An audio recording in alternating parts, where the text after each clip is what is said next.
एक 5 साल का लड़का अपने दादा और दादी के पास जाकर कहता है, क्या आपने मेरी मम्मी और बड़ी अप्पी सहरीन को देखा है? तब पास बैठे दादा और दादी कहते हैं, नहीं बेटा, हमने तुम्हारी मम्मी, बड़ी अप्पी और सहरीन को नहीं देखा। इस बीच उठकर दादा और दादी आपस में बात करने लगते हैं।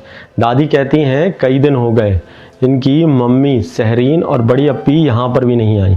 दादा उठकर अपने बेटे के पास जाते हैं।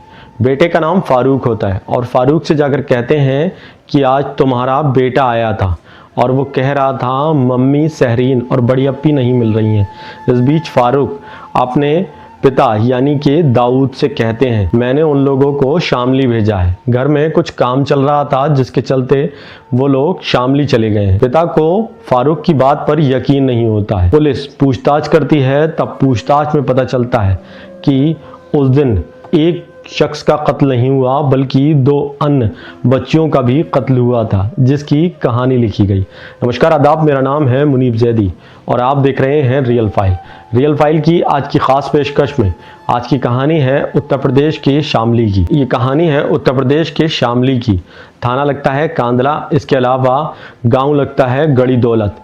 यहाँ पर एक घर में निर्माण चल रहा था, उसमें कई दिनों से लगातार काम हो रहा था। इस बीच गांव का एक शख्स वहां पर पूछता है, जिस घर में पूछा गया था वो घर था फारूक का। फारूक अपने गांव के युवक से कहता है कि घर में कई दिनों से दिक्कतें चल रही थी, इसलिए सेफ्टी टैंक बनवा रहा हूं, जिसके चलते अब मुश्किलें खत्म हो जाएंगी। उस घर से 5 साल का युवक जिसका नाम अरशद होता है, वो अपने दादा दाऊद के पास जाता है और अपनी दादी के पास पहुंचकर कहता है कि कई दिन से बड़ी अप्पी और अम्मी और छोटी बहन सहरीन नहीं दिखाई दे रही है।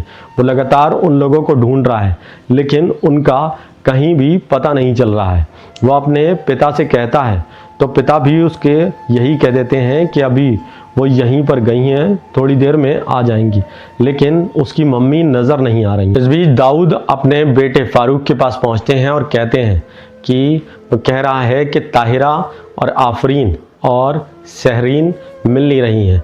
तब फारूक कहते हैं कि घर पर काम चल रहा था, मैंने उन लोगों को शामली भेजा है, वो शामली जाकर रहने लगी हैं। जैसे ही घर पर काम ख़त्म होगा वो फ़ौरन वापस आ जाएंगी। इस बीच दाऊद ये कहते हैं कि अगर वो लोग शामली जा रही थी तो अपने साथ अपने छोटे बेटे अरशद को भी ले जाती।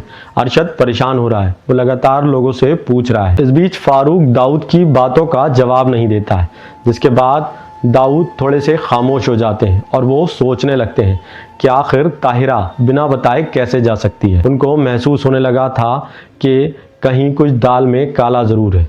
इसके बाद वो सीधे प्रधान की ओर रुख करते हैं। प्रधान के पास पहुंचते हैं और प्रधान से कहते हैं कि मुझे अपने बेटे फारूक पर शक है। कई बार उसकी ताहिरा से लड़ाई हो चुकी है और पंचायत भी बैठ चुकी है, जिसके बाद ताहिरा और उनमें आपस में सुलह करा दी गई, लेकिन अब की बार ताहिरा अपनी 2 बेटियों समेत गायब है, उसका पता नहीं चल रहा है। प्रधान भी इस बात को गंभीरता से लेते हैं। वो गांव के सब लोगों से मशवरा करते हैं। वहीं गांव के लोग भी ये बात कहते हैं कि कई दिनों से उनके घर से आवाज़ें भी नहीं आ रही हैं, जिसके बाद वो लोग नज़दीकी पुलिस स्टेशन पर जाते हैं और इसके बारे में बताते हैं। पुलिस गांव के प्रधान समेत गांव वालों की शिकायत पर अपनी तफ्तीश शुरू करती है। स्थानीय पुलिस स्टेशन से 2 लोग फारूक के घर पर भेजे जाते हैं। पुलिसकर्मी उस घर में जाकर दस्तक देते हैं। इस बीच उस घर से बच्चे निकल कर आते हैं। वो पूछते हैं कि फ़ारूक कहाँ है। वो कहते हैं कि अंकल, फ़ारूक तो नहीं है, फ़ारूक अपने होटल पर काम करने गए। फ़ारूक असल में एक मेहनत मजदूर कश आदमी था और वो होटल पर काम करता था रोटी बनाने का। वो इधर उधर होटल पर रोटी बनाने का काम करता था। उस दिन वो घर पर मौजूद नहीं होता है। पुलिसकर्मी कहकर जाते हैं कि जब वो आ जाए तो कहना कि बड़े साहब ने नज़दीकी पुलिस स्टेशन में बुलाया है। जब फ़ारूक घर पर वापस आता है तो उसके बच्चे कहते हैं कि अब्बू, आपको पुलिस वाले ढूंढ रहे थे और वो कह रहे थे कि आपको कांदला पुलिस स्टेशन में बुलाया गया है। फ़ारूक उसके बाद कांदला पुलिस स्टेशन पहुंचता है। वहां पुलिसकर्मी पूछते हैं, वो कहते हैं कि तुम्हारी पत्नी समेत 2 बेटियां गायब हैं। वो कब से गायब हैं? गांव वालों ने शिकायत की है, हमें बताओ कि वो कहाँ है। पहले तो वो टालमटोल करता है, उसके बाद वो कहता है कि वो लोग शामली गए हैं। घर में काम चल रहा था जिसके चलते वो लोग शामली चले गए हैं। जब काम ख़त्म हो जाएगा तब वो लोग वापस हो जाएंगे। पुलिस को फ़ारूक की बात कुछ अटपटी सी लगती है, जिसके बाद पुलिस सख्ती करती है। तो फ़ारूक कहता है कि साहब वो लोग तो घर में ही मौजूद हैं, आप चाहें तो घर में जाकर देख सकते हैं। पुलिस फ़ारूक को लेकर उसके घर पर आती है। वो कहता है कि मैंने सेफ्टी टैंक खुदवाया था, उस सेफ्टी टैंक में मैंने अपनी पत्नी ताहिरा और अपनी दोनों बेटियों को मारकर इसकी गड्ढे में दफन कर दिया। पुलिसकर्मी हैरान थे। उस दौरान सेफ्टी टैंक खुदवाया जाता है, जिसके बाद वो तीनों लाशें बाहर आती हैं। पुलिस वाले हैरान थे कि आखिर उसने ऐसा क्यों किया। जब ये बात गांव में आग की तरह फैलती है, लोग जमा होना शुरू हो जाते हैं। इस बीच पुलिस वाले हैरान थे कि आखिर फ़ारूक ने ऐसा क्यों किया। पुलिस वाले उससे पूछते हैं कि तुमने ऐसा क्यों किया। तब फ़ारूक जो बताता है वो बेहद हैरान कर देने वाली बात थी। फ़ारूक बताता है कि उसकी शादी 2009 में ताहिरा नाम की लड़की से हुई थी, जो मुजफ्फरनगर के नरा गांव की रहने वाली थी। 2009 में उनकी शादी होती है, जिसके बाद ताहिरा फ़ारूक से निकाह करके उसके घर आती है। यहाँ पर सब कुछ ठीक चल रहा था। फ़ारूक को पर्दे का बड़ा एहतराम था। वो अपनी पत्नी यानी कि ताहिरा को लगातार बुर्खे में रखता था, यहाँ तक कि वो हाथों में ग्लव्स पहनाता था और चेहरे को पूरी तरह ढक कर रखता था। पत्नी उसके साथ जब भी बाजार के लिए निकलती थी तो वो लगातार उसे बुर्का पहनाता था। इस बीच घर में बिल्कुल सब कुछ ठीक ठाक चल रहा था। फ़ारूक और ताहिरा के इस दौरान 5 बच्चे भी होते हैं, जिसमें 3 बेटियां होती हैं और 2 बेटे होते हैं। पहली बड़ी बेटी की उम्र आफरीन होती है, जो 14 साल की थी। इसके बाद सहरीन थी, जो 7 साल की थी। अरशद, इसके अलावा बिलाल और एक बेटी और होती है।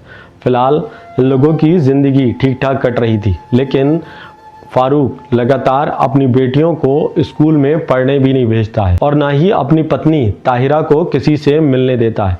वो लगातार उन लोगों से कहता है कि तुम लोग घर पर ही रहो। पत्नी को पर्दे में रखता था। इस बीच लगातार झगड़े बढ़ने लगे थे।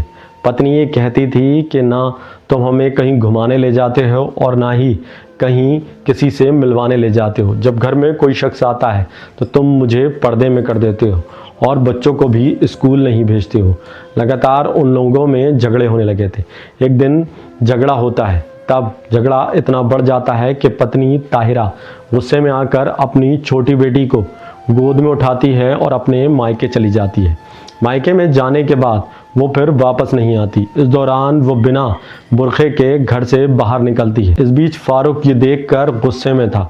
उसको गुस्सा आ रहा था कि उसकी पत्नी बिना बुरखे के मायके चली गई है। फ़ारूक को गुस्सा था। फ़ारूक उससे बात करता है और वो कहता है कि मैं तुम्हें लेने आ रहा हूँ। जब फ़ारूक ससुराल पहुँचता है और ससुराल में पहुँचकर अपनी पत्नी से कहता है कि तुम मेरे साथ अपने घर चलो, अब कोई भी बात नहीं होगी। तब वह कहती है कि मुझे अपने बच्चों को स्कूल भेजना है। वो कहता है ठीक है, मैं तुम्हारी सारी बात मानता हूँ, तुम अब मेरे साथ घर पर चलो। वो अपनी पत्नी यानी कि ताहिरा को घर लेकर आता है। इस बीच उसे पहले से ही गुस्सा था, जिसके बाद वो उसके अंदर गुस्सा उबाल लेता है। वो कैराना की ओर रुख करता है। कैराना से वो 3 तमंचे खरीद के लाता है। इसके अलावा 20 कारतूस भी खरीदता है। फ़ारूक उन तमंचों से लगातार गांव में फायरिंग करता था। वो देखता था कि ये तमंचे ठीक से चल रहे हैं कि नहीं चल रहे हैं। इस बीच उसको पहले से गुस्सा था। दूसरा उसका गुस्सा ये था कि उसकी ससुराल में बेइज्जती हुई थी। वो जब पहुंचा था तो उसकी पत्नी ताहिरा ने अपनी कुछ शर्तें रखी थी। उसने प्लान बना लिया था कि वो अब ताहिरा को ख़त्म कर देगा। 8 दिसंबर 2025 की रात उसको चाय की तलब लगती है और वो अपनी पत्नी ताहिरा को उठाता है और कहता है मुझे चाय पीनी है। पत्नी रसोई में जाती है और चाय बनाने लगती है। इस बीच फ़ारूक तमंचा निकालता है और अपनी पत्नी ताहिरा के पीछे गोली मारता है, जिसके बाद ताहिरा वहीं मौके पर ढेर हो जाती है। ताहिरा को उठाकर वो उस सेफ्टी टैंक में डालने जा रहा था, घसीटता हुआ। इस दौरान उसकी बड़ी बेटी आफरीन जाग जाती है और आफरीन उठकर देखती है। वो कहती है कि अब्बू आप मम्मी के साथ क्या कर रहे हैं। तब वो कुछ कह पाती इससे पहले ही फारूक उस तमंचे से दूसरी गोली अपनी बड़ी बेटी आफरीन पर मारता है। आफरीन भी वहीं पर गिर जाती है, उसकी भी मौके पर मौत हो जाती है। अब 2 लाशें थीं, वो दोनों को उन सेफ्टी टैंक में डालता है। इस बीच छोटी बेटी सहरीन उठ जाती है, जिसकी उम्र 7 साल होती है। वो चीखती है। जैसे ही चीखती है, इस दौरान फारूक उसके पास पहुंचता है और उसका गला कसकर पकड़ लेता है और गला कसकर दबा देता है जब तक उसके प्राण नहीं निकल जाते। जैसे ही सहरीन की मौत हो जाती है, उसके बाद वो सहरीन को ले जाकर भी गड्ढे में डाल दे। फारूक के हाथ से उस दिन 3 हत्याएं हुई थी। उन तीनों की हत्याएं करने के बाद फारूक उनको सेफ्टी टैंक में डालकर ऊपर से प्लेन कर देता है। फारूक ने कुछ दिन पहले ही वो सेफ्टी टैंक खुदवाया था, वहाँ मजदूर बुलाए थे। उसने पहले ही प्लान बना रखा था।